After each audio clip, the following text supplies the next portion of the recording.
Olá, seja bem-vindo a mais uma aula da nossa escola. Não, nossa escola não, nossa faculdade mundial. Não, nossa Universidade Mundial do Espírito Santo. A gente vai crescendo e na minha mente, Escola, né? faculdade, universidade. Pode ser. Começa de novo aí. É escola bíblica, né? Mas eu me confundi. Pra mim podia ter deixado. Ficou legal, né? Ficou legal. Deixa esse daí, Tchau, essa assim, ó, parte. pi. Só corta essa parte aqui.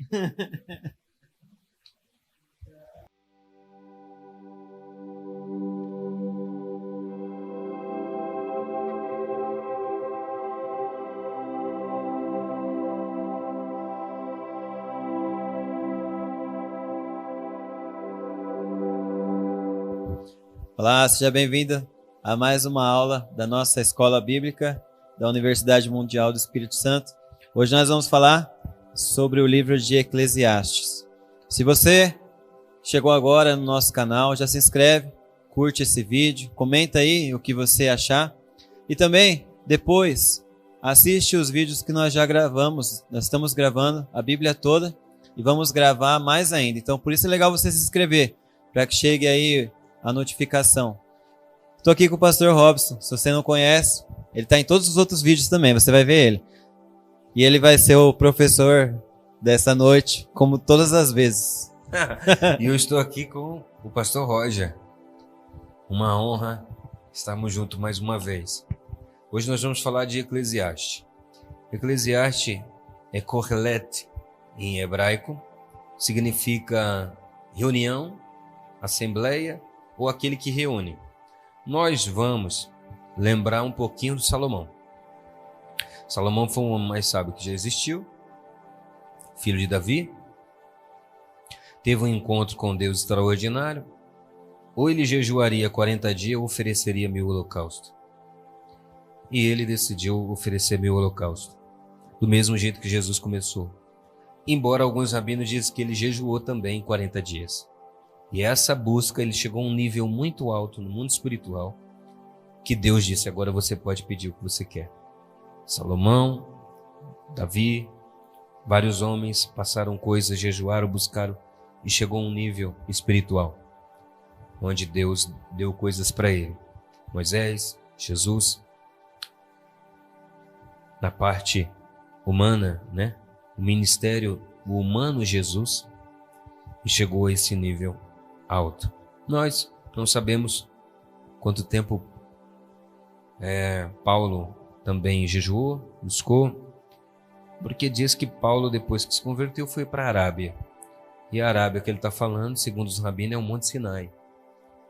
Então ele foi para o Monte Sinai também. Não sabemos quanto tempo ele ficou buscando, mas essa busca elevou as camadas, foi destruindo as camadas que separa de Deus e foi tirando o véu, e Deus foi tirando o véu dele também. Salomão, sendo um homem mais rico, um homem mais envelhecido, era dizer que Salomão tinha 2000, 3000 anos num corpo de um rapaz de 30 anos. Acredita-se que ele tinha 18 anos quando começou a governar. E governando, depois que ele ouviu Deus dizendo que ia dar sabedoria, me toca essa parte. Ele envelheceu muito e chegou a um nível muito alto em Deus. E ele manifestou o coração sábio de Deus. Jesus manifestou o amor. Quem olha para mim vê o Pai, amor. Outros manifestaram juízo, os profetas, justiça, santidade. Adão tudo, ou a sua maior parte. Mas Salomão representou a sabedoria. E a sabedoria com as suas irmãs, discernimento, conhecimento, conhecer o secreto, né? A intimidade secreta. O discernir é as naturezas, saber o que é a natureza de cada coisa, ou o tempo de cada coisa. Mas a sabedoria é Chokmah em hebraico, é quando você sabe administrar tudo. quando você sabe colocar na ordem certa tudo.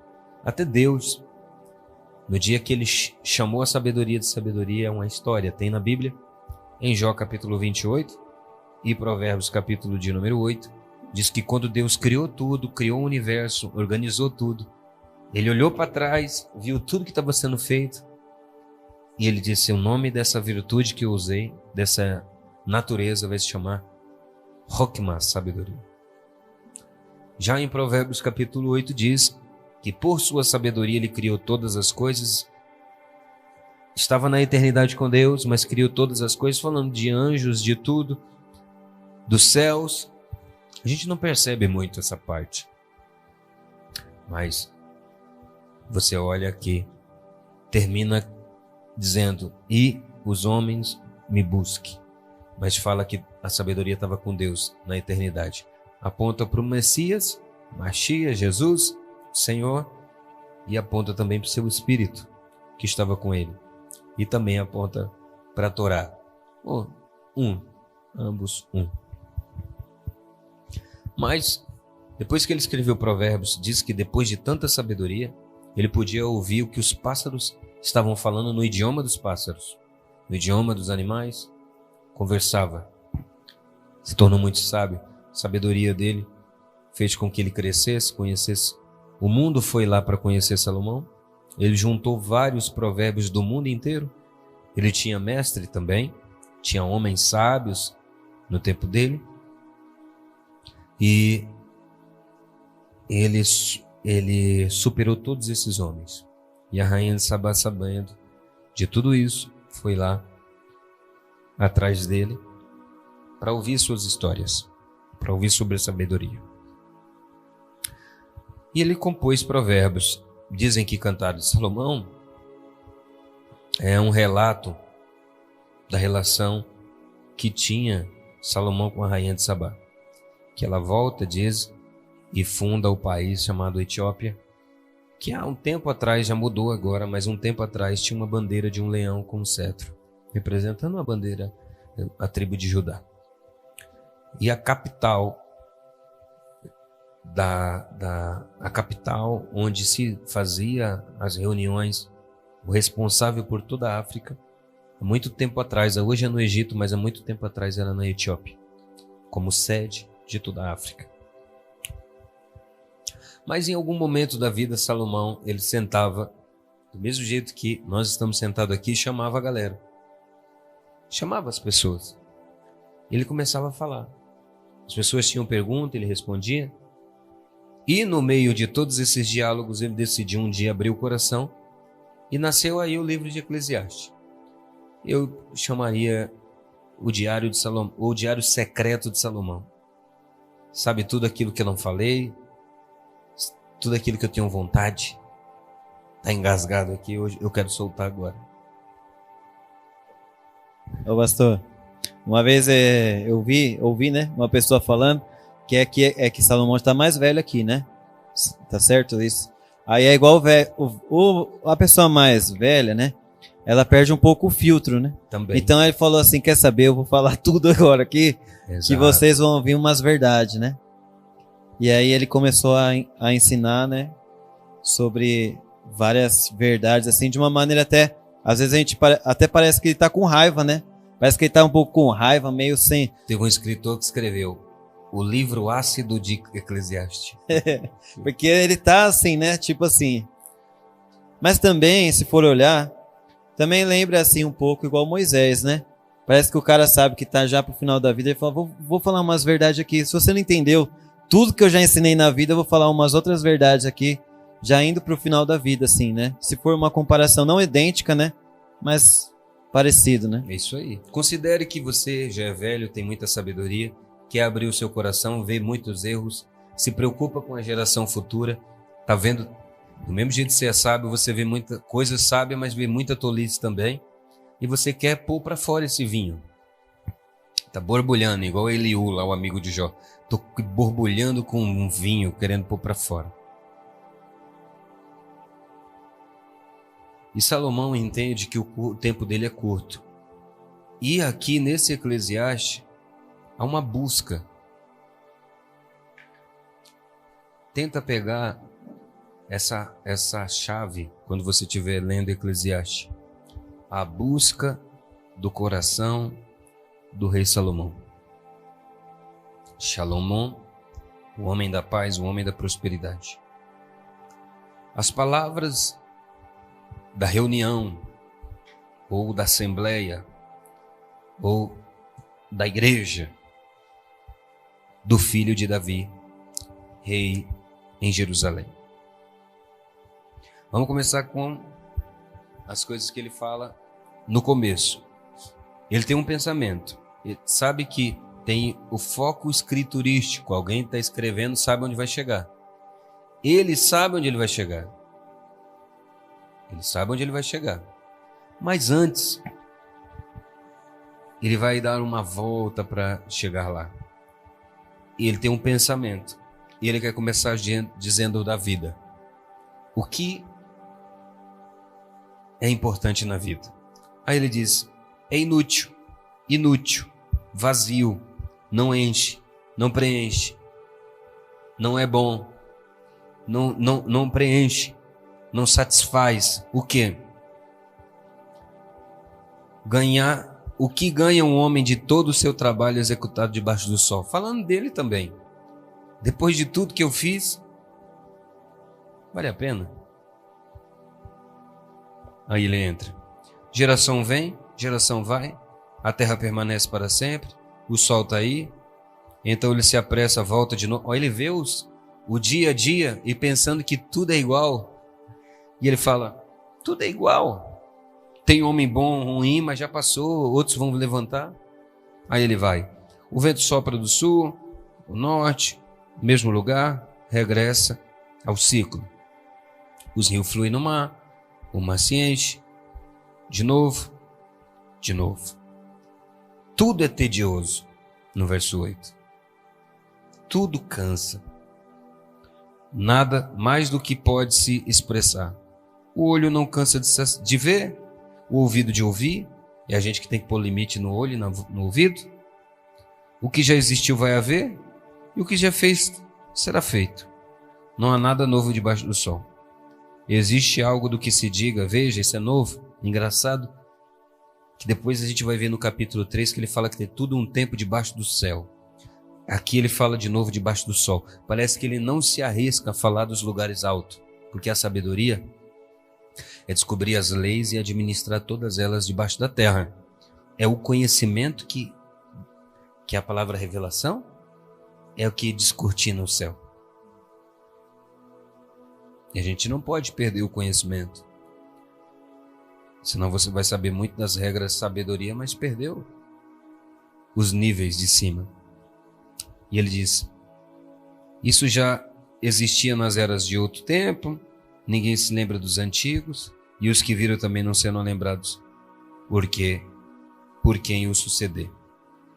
Diz que Alexandre o Grande, com 29 anos de idade, depois de ter conquistado o mundo, ele parou, sentou numa rocha, uma pedra, e ele disse, como eu queria que tivesse outro mundo para me conquistar.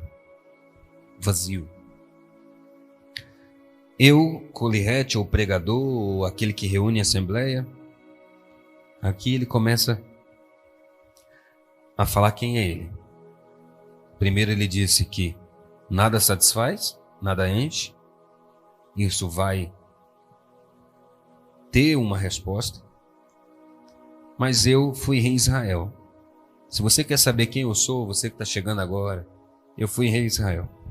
Dediquei-me a procurar e a pesquisar tudo debaixo do céu, de novo. Tarefa enfadonha Deus ordenou à humanidade para manter ocupado. Observei todas as atividades realizadas debaixo do sol. Isso é inútil, sustentar-se de vento. Não se pode direitar o que é torto, não pode cortar o que não existe.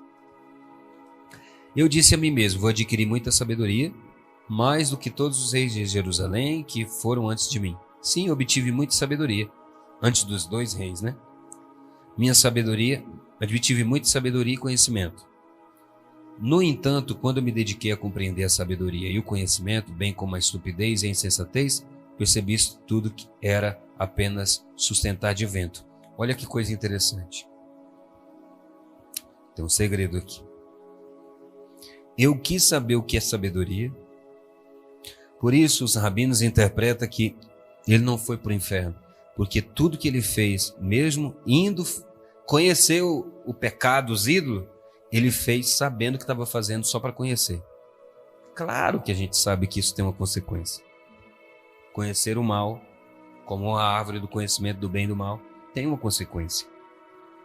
Eu quis conhecer o que era sabedoria, mas eu quis também conhecer o que era loucura, tem outra tradução. Eu quis saber o que era carnalidade também. Agora ele está abrindo o coração, por quê? Porque você pode dizer assim, por que a vida dele sempre foi boa, nunca conheceu o mal? Mas ele diz, eu conheci o mal também. Eu quero abrir o coração para você que o mal também não é bom. Você pega um testemunho de alguém que fez tudo que é errado, ele fala, cara, tem uma hora que a gente sofre. Ele também queria passar isso. Pois existe muito sofrimento na muita sabedoria. Quanto mais conhecimento, tanto mais sofrimento. Parece que quer desistir que a gente não tem a sabedoria. Mas não, ele fala pela ânsia que ele tinha de buscar mais sabedoria e buscar também o conhecimento do bem e do mal. Quase aí, chegando ao jardim do Éden, conhecendo a sabedoria, o bem e o mal. Eu disse a mim mesmo, ele conheceu a árvore do conhecimento do bem e do mal, mas em alguma hora da Eclesiastes ele vai dar de frente com a árvore da vida. Eu disse a mim mesmo, vem agora, testarei a mim mesmo com prazer, e vou deixar fluir todas as coisas. Mas também isso foi inútil. Sobre o seu riso, disse, isso é estúpido. Sobre o prazer, eu disse, para que serve? Ele experimentou. Indaguei de minha mente, por quanto tempo satisfarei meu corpo com vinho, com minha mente ainda guiando com sabedoria? Ou seja, ele ficou bêbado, conheceu o mal, mas lá no fundo, ele não se perdeu. Ele tinha sabedoria, sabia o que estava fazendo. Ele estava aprendendo. Como procurar insensatez, eu queria descobrir como era melhor que as pessoas realizassem durante o curto período que dispõe para viver debaixo do céu. Trabalhei nisso em grande escala. Construí muito palácio, vinha, aí vai.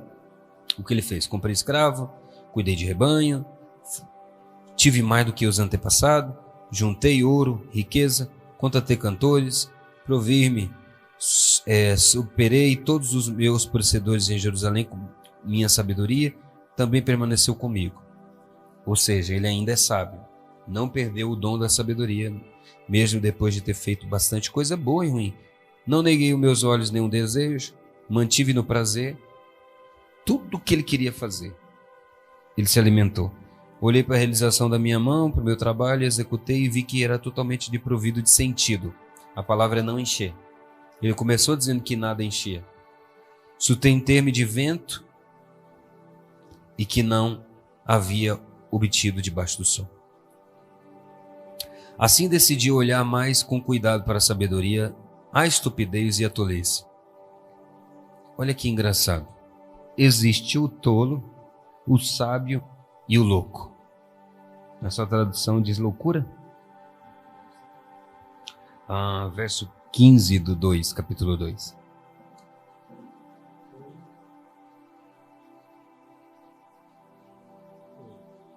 Só o tolo. E o verso 12, melhor dizendo, desculpa, é o 12. Desvaídos. Sábio, desvarios e doido. Doido? Olha, 3 coisas, né? Sabedoria, estupidez ou tolice e a loucura, ou a tolice na minha aqui. Sábio, louco e tolo. O tolo é alguém que vive só dos sentidos. Tem um filme que fala, vamos seguir as regras porque é as regras que nos separam dos animais. Uma pessoa que sem regra vive no sentido da carne é chamado o tolo.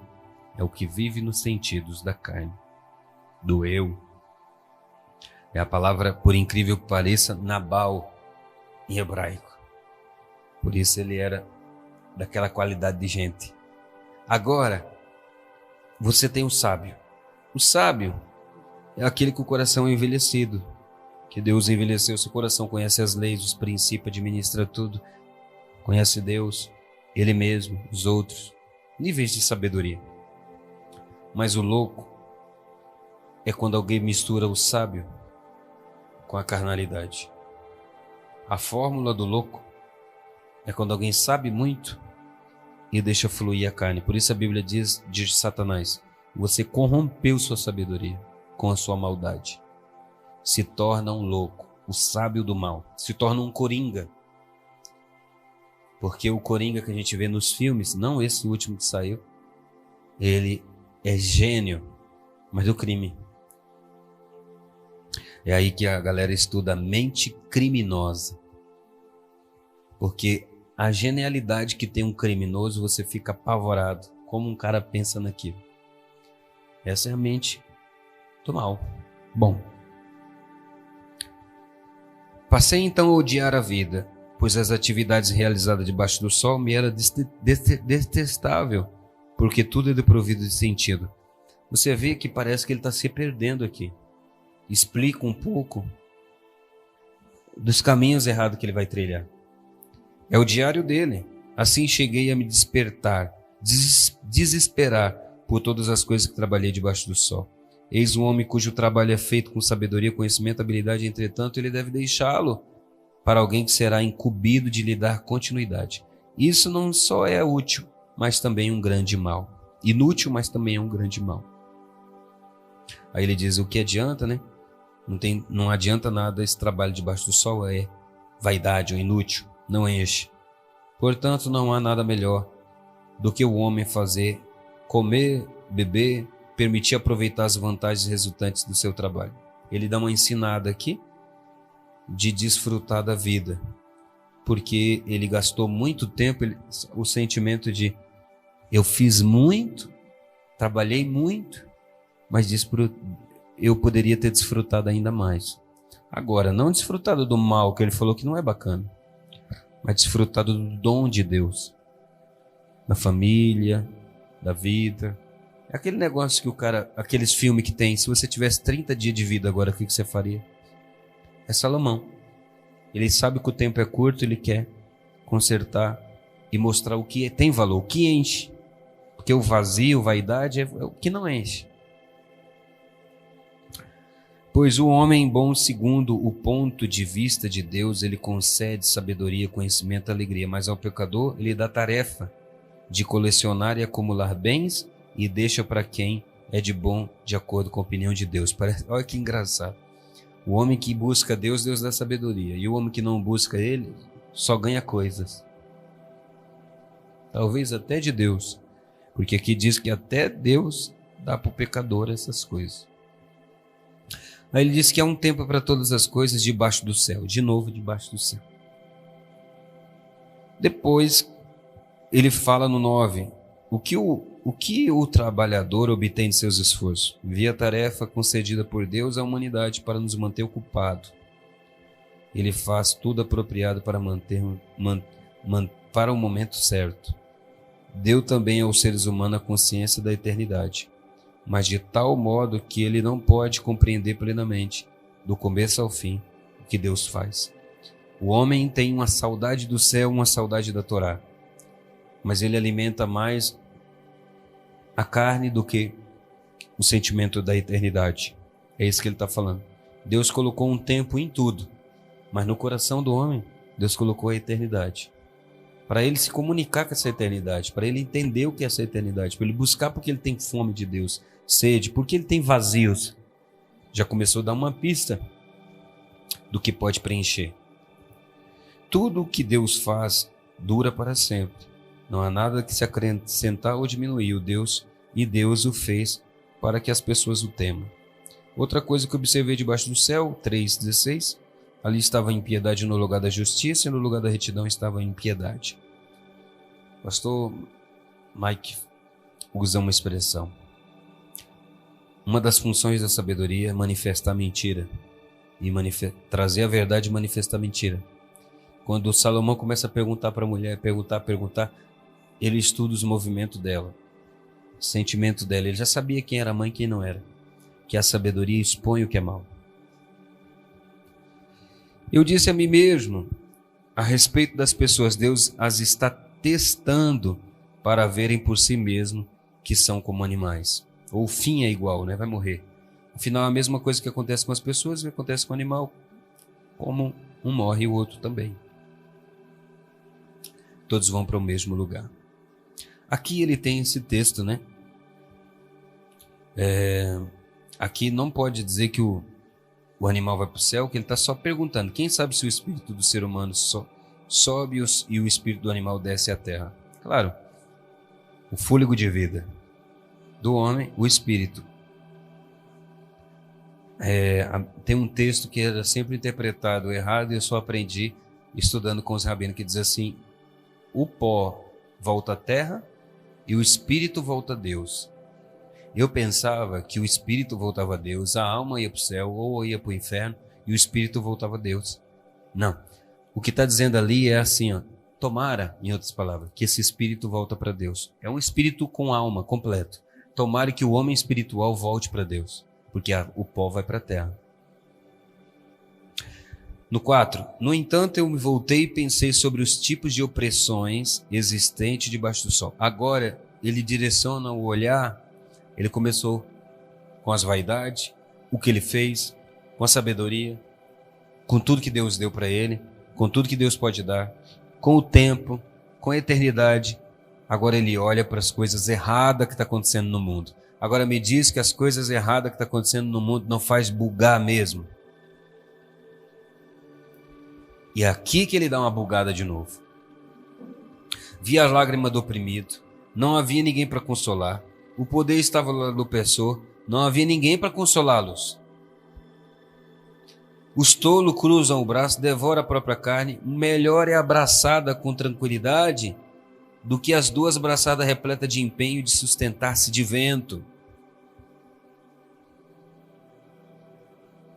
Pois para quem ele deveria perguntar: estou trabalhando tanto e negando os prazeres? Isso também é inútil, um negócio infeliz, não desfrutar da vida, não desfrutar da família. Cara, o cara está pensando que ele poderia ter desfrutado mais, Deus, a família, tudo.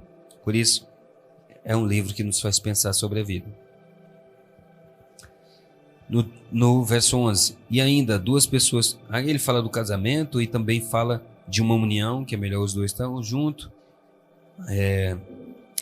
Embora não fale do casamento, é usado para o casamento, né? Além disso, se um inimigo atacar, se defende, o cordão de 3 dobras não se rompe com facilidade. Pode-se acreditar a pessoa, as duas pessoas e Deus. Melhor é o jovem, pobre e sábio do que o rei idoso e tolo. Aquele já dá no peito, sem o desejo de ouvir conselhos. Na verdade, ele saiu da prisão para ser o rei. Contudo, enquanto reinava, empobreceu.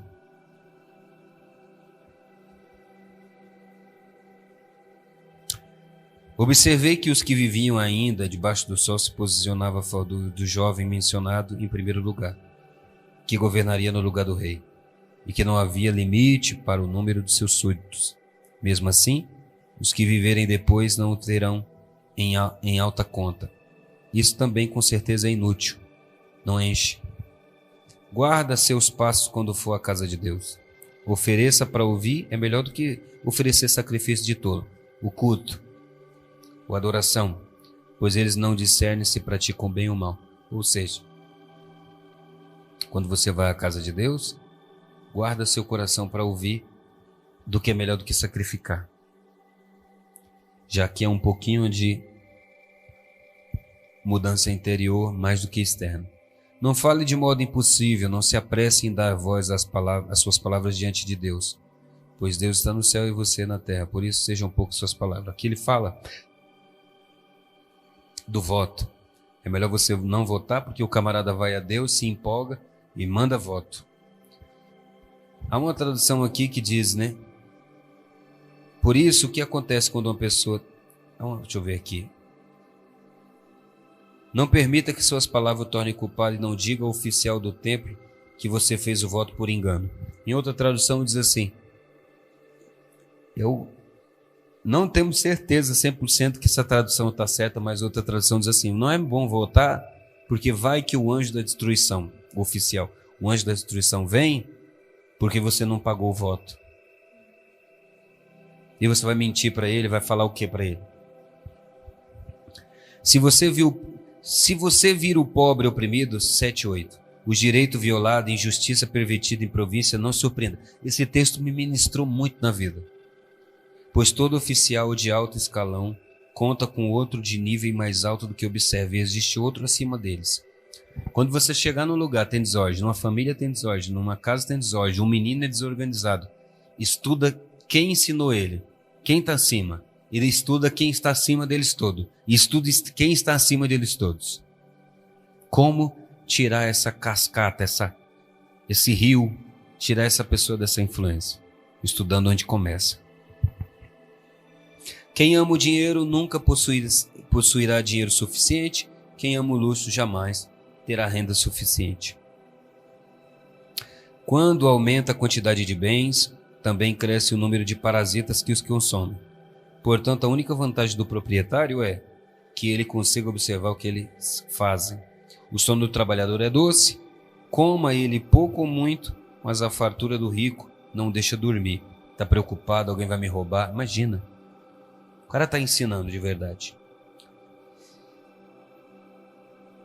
O dono da riqueza guarda trancada para o próprio prejuízo. Jesus conta uma parábola de um homem que juntou riqueza, gastou a vida dele inteira.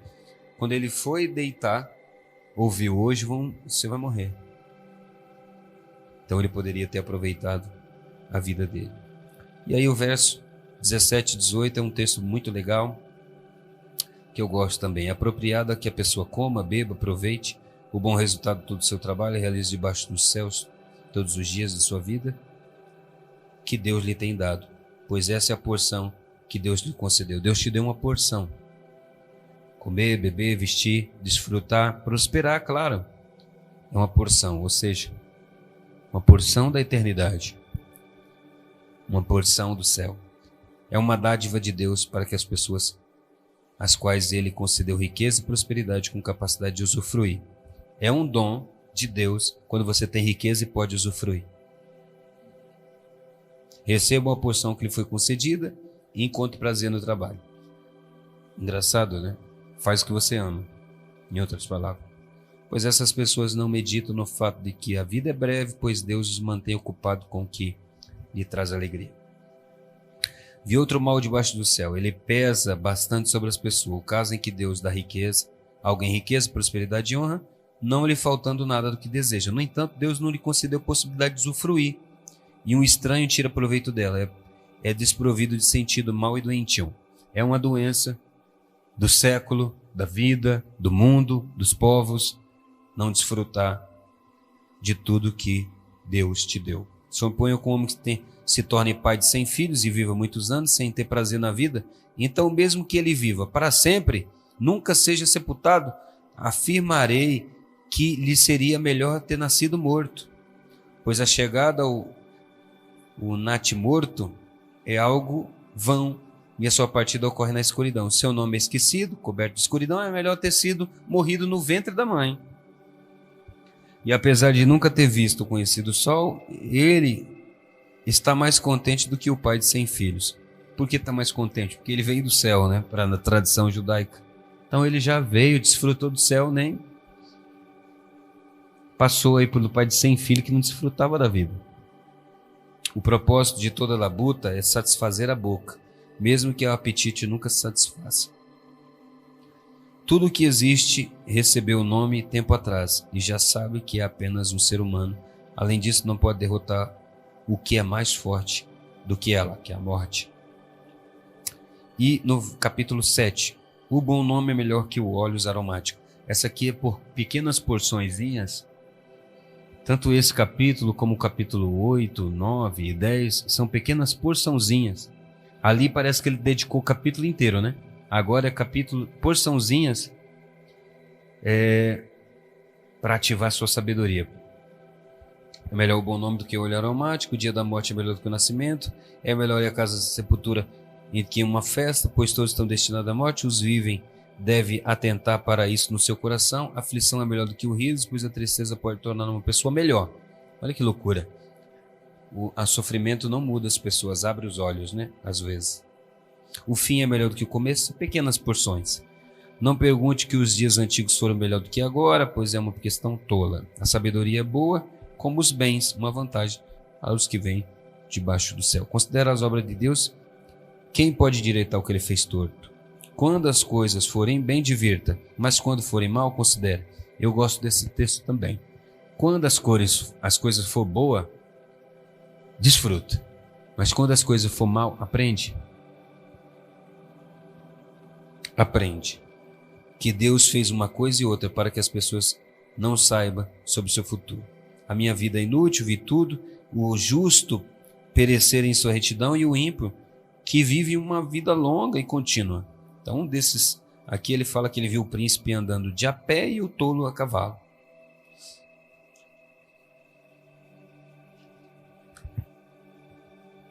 O verso 23. Usei tudo isso para testar a sabedoria e disse: conquistarei a sabedoria, mas a sabedoria permaneceu longe de mim. O que existe está distante e é secreto demais para ser descoberto. Ou seja, parece que ainda não tinha preenchido tudo. A busca ainda continuava. Por isso voltei-me para mim mesmo e para os meus pensamentos a fim de conhecer, pesquisar, procurar a sabedoria e a razão de todas as coisas, também para entender a tolice da impiedade e a insensatez de agir como um tolo. Descobri que a mulher serve de laço, é mais amarga que a morte, seu coração é armadilha, suas mãos são como corrente. Ele fala aqui também dos prejuízos que ele teve, né? Como mulher. Procurou uma fiel e não encontrou uma mulher fiel. Ele não conhecia nossas esposas, né? Capítulo 8. Ou não tinha uma assim. Quem se pode comparar? Todas queriam andar no carro importado de Salomão, só escutar funk e botar quente. Nenhuma mulher, poucas com juízo. Abigail, Salomão, Davi tinha Abigail. Davi tinha algumas mulheres que foram preciosas. Não diz nenhuma esposa de Salomão que foi sábia e apareceu. Quem se pode comparar ao sábio? Embora a rainha de Sabá, mas não fala da sua sabedoria, não fala da sua vida profética com Deus. Quem sabe foi até, nem se converteu ou se converteu, mas não fala de uma busca com Deus. A sabedoria ilumina a face e a suaviza a aparência austera.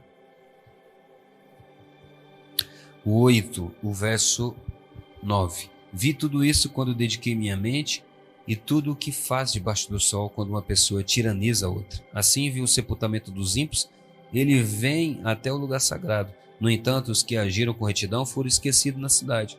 Isso também é uma coisa fútil, pois a punição decretada por causa do ato maligno não é executada de imediato. Existe algo frustrante, 14, que ocorre sobre a terra. Ocorre fatos com os justos, como se eles praticassem atos ímpios, e também há ímpios com os quais sucedem coisas como se realizassem os atos justos. Eu disse que isso é inútil também. Coisa boa acontecendo com o mal e coisa ruim acontecendo com o justo. Jesus disse: a chuva cai para os dois. Os rabinos falam que tem pessoa boa de coração que faz coisa ruim. O julgamento não é tão grande. E tem pessoa ruim de coração que faz coisa boa. O que importa é o coração dela. Capítulo 9. Eu me dediquei a tudo isso, examinei com cuidado e concluí que o justo e o sábio, bem como seus atos, estão nas mãos de Deus. Não se pode saber se essas pessoas, seus atos, serão recompensados com amor ou com ódio. Tudo pode acontecer. Verso 7. Portanto, vá, coma com o seu pão com alegria, falando de aproveitar, beba seu vinho com o coração feliz, pois Deus já aceitou suas ações. Que as suas roupas sejam brancas e nunca falte perfume sobre a sua cabeça. Isso aqui, na verdade, é usado para espiritual, mas ele está falando mais de desfrutar da vida. Uma roupa nova, uma roupa boa, e o óleo é o perfume. Está apresentável, né? Mas é também espiritualmente vestido puro, nosso caráter, e o óleo, né? a unção do Espírito.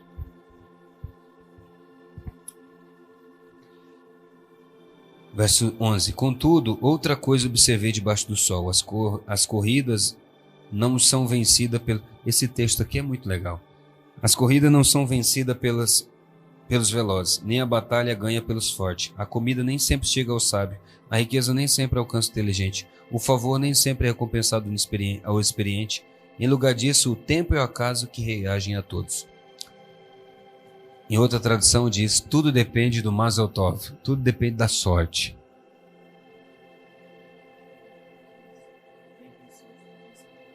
O tempo e a sorte pertencem a tudo. Em outra tradução, tudo depende da sorte. A sorte é uma gota do céu. Mas você provoca essa sorte com a sua vida. Então todos esses aqui, forte, vencedor, talentoso, acabaram se perdendo, acabaram não recebendo, porque não tem a gota do céu. E aí ele fala o que aconteceu com elas. Ele fala da morte, que a morte chegou para eles. As pessoas são enlaçadas em um momento desfavorável que de repente lhes sobrevém.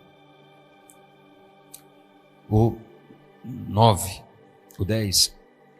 Mas no 9, 17 e 18 ainda, o sábio que fala com calma é mais digno de atenção do que os gritos do governante que comanda tolos. A sabedoria é melhor que as armas de guerra, mas a pessoa que comete um erro pode destruir muitas coisas boas. A sabedoria é melhor que guerra, ou com sabedoria fará suas guerras. Esse é um princípio tremendo para a guerra da vida, emocional. Falando de inteligência emocional hoje, tudo, a sabedoria pode ajudar na guerra interior, guerra familiar, guerra de comunicação, guerra externa, guerra espiritual, para tudo. Guerra pelos seus sonhos. 10. Mais pequenas porções. Como os mosca morta fazem óleos aromáticos cheirar mal, também um pouco de insensatez prevalece sobre a sabedoria. Outra tradução diz, assim como um mosquito estraga um unguento, também um coração que se deixa se levar carnal destrói a sabedoria que ele tem. A unção da sabedoria burlada, corrompida pela carnalidade. Pode jogar fora e buscar uma nova. O coração do sábio guia para o bem, mas o coração do tolo faz desviar. E quando o tolo viaja, não possui bom senso, mostrando assim a todos que é tolo. Tem uma coisa que Salomão fala que eu acho interessante, lembrei agora, acho que é o capítulo 20 ou 21, que ele diz assim, nem a força, nem a sabedoria, nem a arma de guerra prevalecerão contra o Senhor. Um dia eu estava lendo esse texto pensando, puxa, os inimigos. Mas será que Salomão também não tentou pela sabedoria conhecer a mais de Deus, descobrir coisas em Deus, tentar pensar assim, eu acho que se eu fizesse assim, talvez Deus não me alcançaria. Porque ele era sábio, o limite da sabedoria. Controlar isso, por isso que ele tinha que controlar a vida dele, não era muito fácil. Controlar a sua sabedoria, ou controlar, em outras palavras, o seu domínio próprio, seus pensamentos, para que ele não corrompesse a sua sabedoria. Né? Então aqui esse 10 aqui tem, quando você for pregar para uma reunião de líderes, isso aqui é muito legal. Eu não sei quantos princípios tem aqui, mas eu acho que é 10 princípios que tem aqui. Como mosca morta estraga o unguento, a primeira coisa é não estragar o azeite da vida, o azeite da unção, o mau caráter, tirar as coisas ruins. 2. O coração do sábio guia para bem. É desfrutar a vida com sabedoria. 3. Se o governante se irá contra você, permaneça em seu posto, pois a calma suaviza grandes transgressões. Aqui é a capacidade de permanecer. Ele disse, mesmo se sentir injustiçado com a liderança, permaneça, depois tudo vai ser resolvido e você vai ser recompensado. A 4. Vi outro mal debaixo do sol, tipo de engano cometido pelos líderes. Os ricos ocupam o primeiro lugar, os servos montando a cavalo. A próxima, quem cava um poço vai cair nele. Quem derruba um muro pode ser picado por uma cobra. Aqui o muro espiritual, o muro financeiro, Tudo que a gente empurra pode encontrar uma cobra, né? Quebrar limites, valores.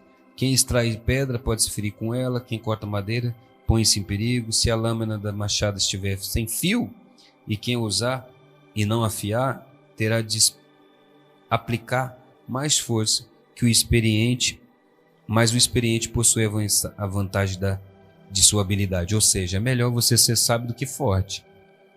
Se você gastar tempo afiando o machado, é melhor do que você gastar força, se preparar para o seu amanhã. 11. Se uma cobra picar antes de ser encantado, o encantador de cobras não terá vantagem.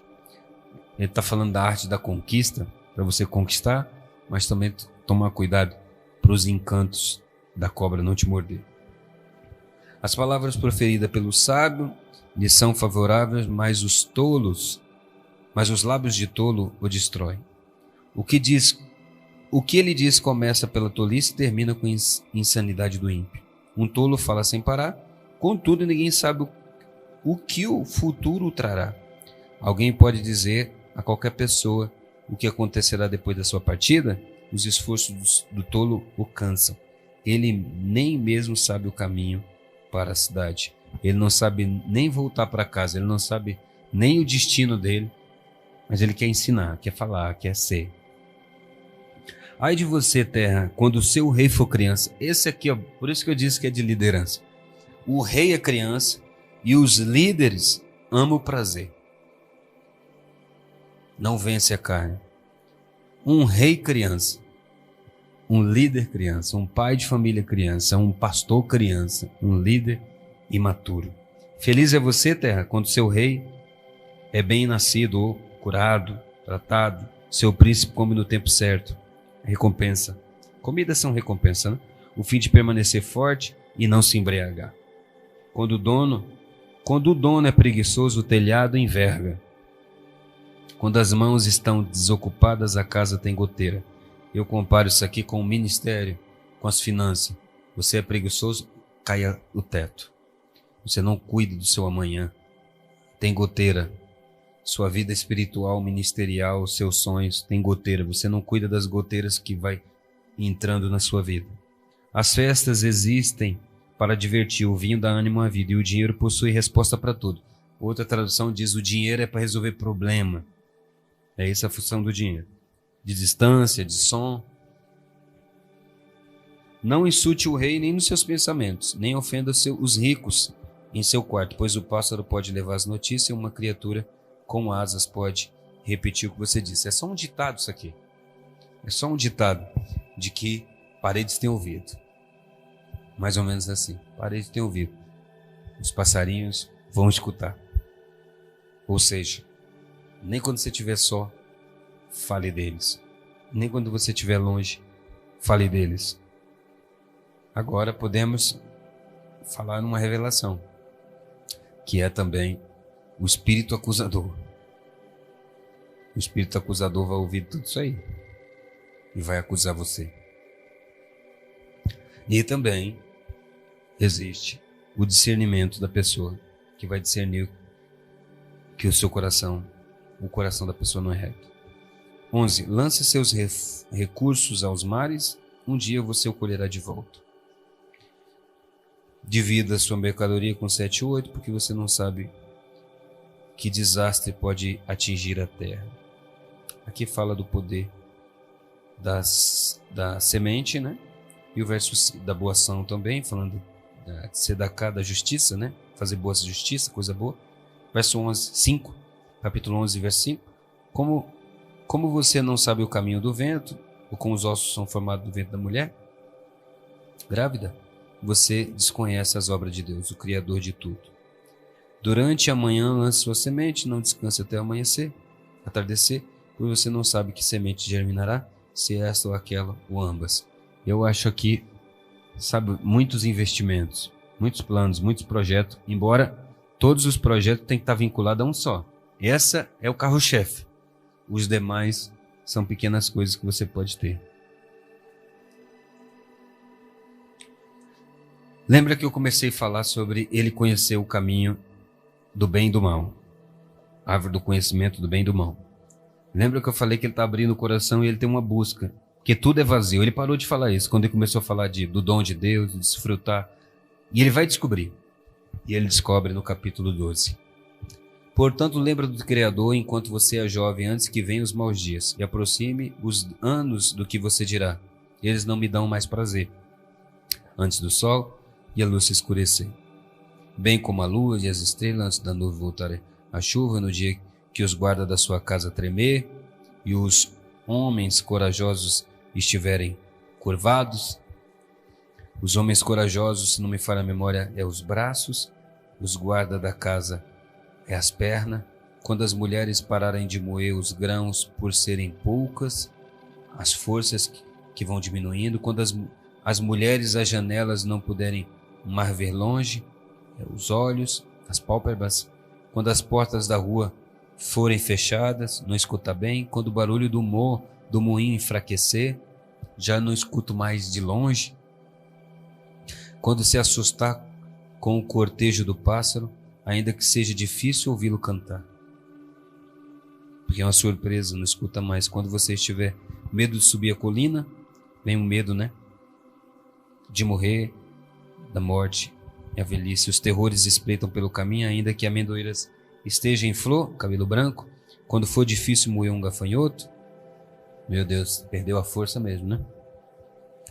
E alcaparra não surtir efeito afrodisíaco, quando não tem mais prazer nem sexual, pois a pessoa está concentrada no lar eterno, está indo para o lar eterno, e os pranteadores já estão reunindo na praça do mercado antes de o cordão de prata arrebentar. Parece que ele está vendo alguém ou morrendo ou ele entrando no paraíso.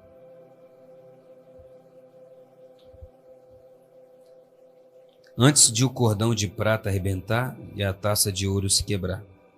Cordão de prata acredita que é a alma ou a vida, e o ouro é a vida espiritual, ou a vida do espírito, né? O fôlego de vida de Deus que nos mantém vivo. O cântaro espatifar junto à fonte, corpo.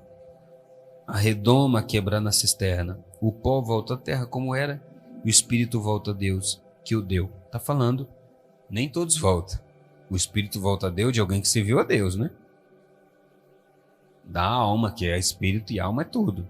É bom que volte. Inútil, deprovido de sentido, diz o pregador. Não possui importância. Nada possui importância. Além do pregador Correlete ser sábio, também ensinava ao povo que sabia. Ele avaliou, pesquisou, corrigiu muitos ditados éticos. Até corrigiu coisas que a galera falava errado. Correlete procurou desenvolver um estilo de escrita atraente que expressa a verdade de forma direta. Os ditados são sábios. O ditado dos sábios são afiados como ferrões, ou como prego, né? As palavras dos líderes, proferidas pelos líderes da Assembleia, são como prego bem fixado nesse caso. Eles são apresentados pelo único pastor, Deus. Além disso, meu filho, olha como ele termina. Estudar muito cansa a mente. Eis a conclusão. O que vai encher agora? O que vai dar satisfação? Ouve, meu filho. O que vai te encher? O que vai dar satisfação? E a árvore da vida. Tema Deus. Temor. Respeitar Ele. A consciência que existe Deus. A consciência que você tem que buscar Ele. Deixa florescer essa consciência. Tema Ele, ame Ele, busque Ele e guarde seus mandamentos. Engraçado que você pode temer Ele e não seguir o seu caminho. Para isso os seres humanos foram feitos. Pois Deus levará o juízo tudo que você fizer, incluindo cada segredo. Seja ele bom, seja mau. Eis a conclusão, agora que se ouviu de tudo, tema a Deus, guarde seu mandamento. Outra tradução diz, para isso os seres humanos foram feitos. É a única coisa que enche e preenche o coração. Essa é a árvore da vida. Na minha tradução fala isso também. porque esse é o dever de todo homem. Tudo que está falando aqui é o dever de todo homem. A missão. A missão. A missão de encontrar Deus e seguir seus caminhos. Então, ele só descobre essa missão. Ele passa por tudo isso aqui até encontrar o porquê está aqui na Terra. Descobriu o seu propósito. Comeu da árvore da vida. Contemplou. Pastor, eu quero te fazer uma pergunta. Qual tipo de pessoa você falaria assim, ó, cara, para resolver sua vida agora, leia o livro de Eclesiastes. O que, por exemplo, assim, que momento da vida, ou o que a pessoa esteja passando, você indicaria, ó, leia isso aqui, você vai... Ou que tipo de pessoa? As pessoas que têm mais medo da vida, as pessoas que menos desfrutam da vida, as pessoas mais orgulhosas, as pessoas sem temor, sem medo, sem respeito, confusa. As pessoas mais confusas, eu diria para ela ler Eclesiastes várias vezes. As pessoas que têm problema com algo financeiro, que têm um coração no materialismo. A pessoa que não pensa no amanhã, que a vida dela é só hoje. Não pensa no legado, não pensa na família, não pensa nos descendentes. E uma pessoa que está buscando um propósito, mas sabe, olha só que coisa, não é um propósito de que você nasceu para fazer. É o propósito de amar mais a Deus. Descobrir o propósito de você estar aqui na Terra, não para fazer. Descobrir a prioridade no propósito. Porque prosperidade, fazer coisas que dão certo, é um resultado de descobrir o primeiro propósito. Estou aqui para amar a Deus. Os desperdiçadores de oportunidade da vida. Eu acho que eu falaria para uma pessoa, para dar um choque de realidade nela, falar, veja Eclesiastes como se fosse 30 dias para você mudar a sua vida. Porque você vai para o céu. É bonito. É bonito enquanto eu estava falando, eu pensei em diversos sábios, né? Sábios assim, que estudaram, que, por exemplo, um dia eu vi o Jô Soares, né? Falando que leu a Bíblia 3 vezes e não entendeu nada dela. Falou, cara, eu não entendi, esse livro aí para mim é muito confuso. Aí outras pessoas, né, que buscam cientista, filósofo, por aí vai, né? Darwin, que também, a esposa era crente, lia a Bíblia também. Parece, assim, que Salomão, ele conseguiu, né? Toda essa sabedoria desses caras aí, esses entendimentos, tudo. Mas ele conseguiu ver além, né? Tipo assim, isso é muito importante, mas tem algo mais importante ainda do que isso, né? Isso mais importante do que saber, conhecer, entender, ser o cara mais inteligente da roda aqui. Tem alguma coisa ainda mais importante, né? Que Tiago capítulo 3 diz que é a chamada verdadeira sabedoria. Porque tem o sábio que é inteligente, é também chamado sábio na Bíblia, o intelectual, o filósofo, o que tem potencial, todos eles são chamados de sábio na Bíblia. Por isso, Tiago diferencia. A sabedoria boa vem dos altos céus, ela é pura, ela é amável. E você lendo, né, aos pouquinhos, você vai vendo que serve para todo tipo de pessoa, por exemplo. Vai passando na mente, acredito que quem está assistindo, ou você se viu, ou você viu alguém da família, por exemplo, na parte do trabalho, o cara fica lá, faz hora extra e perde um dia no parque com a família, ou até mesmo no ministério, né, pastoral, o cara trabalha, e o filho dele fala, meu Deus, o filho dele pensa assim, poxa vida, eu queria era ser um membro, né, da igreja para ver se ele passa um tempo comigo, porque ele não tá sabendo aproveitar aqui, tá? Às vezes, porque a gente pensa essa fartura, parte financeira, mas no ministerial às vezes pode ser, né, a expansão da igreja, o ministério e tal, mas você também saber equilibrar, parece que é um livro de equilíbrio, né? Equilibrar tudo, né? Equilíbrio. Talvez a palavra domínio próprio, sabedoria, domínio próprio e maturidade é uma das coisas, é uma das palavras para equilíbrio. Só que olha que engraçado. existe, por isso que ele disse que, por isso que tem na parte de Jó que fala que tem que cavar e descobrir a sabedoria profunda, porque ele parece que está levando a galera para uma sabedoria profunda, né? Ao ponto de, parece que ele está descendo, eu fiz tudo, eu criei, mas, cara, eu estava buscando ir lá fundo encontrar Deus. Depois de tudo isso, encontrar Deus. Muitas das coisas que Deus me ministrou na vida, Roger, que eu tinha muita tolice, não aproveitava meu tempo, não conseguia ler um livro, não conseguia ler vários livros, porque eu tinha muita vontade. Pegava os livros, comprava, com plástico enrolado, não aproveitava, não brincava. Provérbios e Eclesiastes mudou, Deus usou para mudar minha vida. Aprender a desfrutar. Até o nada. Sabe quando você fala, eu vou fazer nada? Aprender a fazer isso. Eu conheço várias pessoas que eles deitam, ou 2 minutos, 10 minutos, e eles falam, meu Deus, eu vou desonrar minha família, eu preciso fazer. Aí quando deita, acorda culpado, eu poderia ter feito. Mas eu acho que não é real. Ó, eu aprendi a estar com Deus, estar com pessoas, desfrutar de pessoas, um pouquinho com o filho. E tudo isso eu faço no computador da minha cabeça. Hoje eu tive com os meninos, entrei na piscina com eles, molhei o Kiko com a mangueira. E depois eu fico pensando o que eu fiz no dia.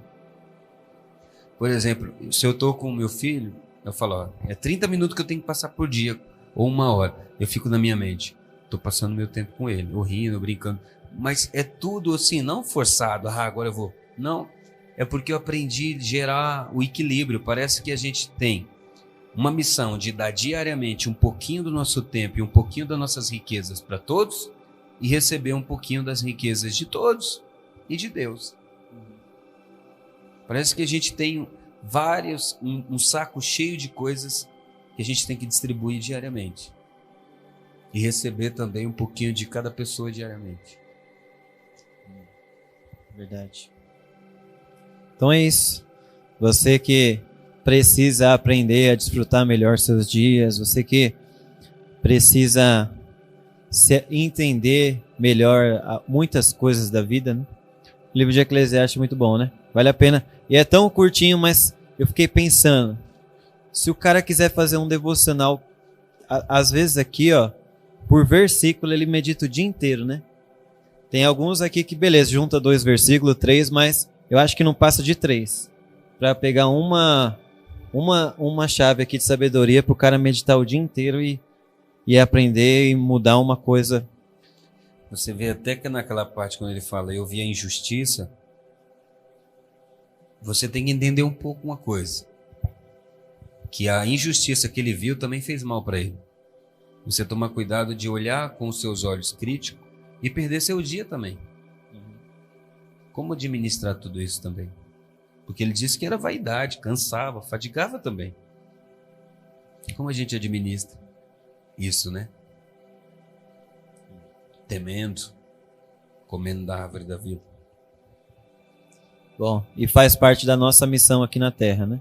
Passar por isso, entender, aprender e ver Deus através dessas coisas. Então é isso. Que Deus abençoe você, abra a sua mente. Que cada versículo desse aqui seja como foi falado aqui, uma semente, né? Jogada numa terra fértil.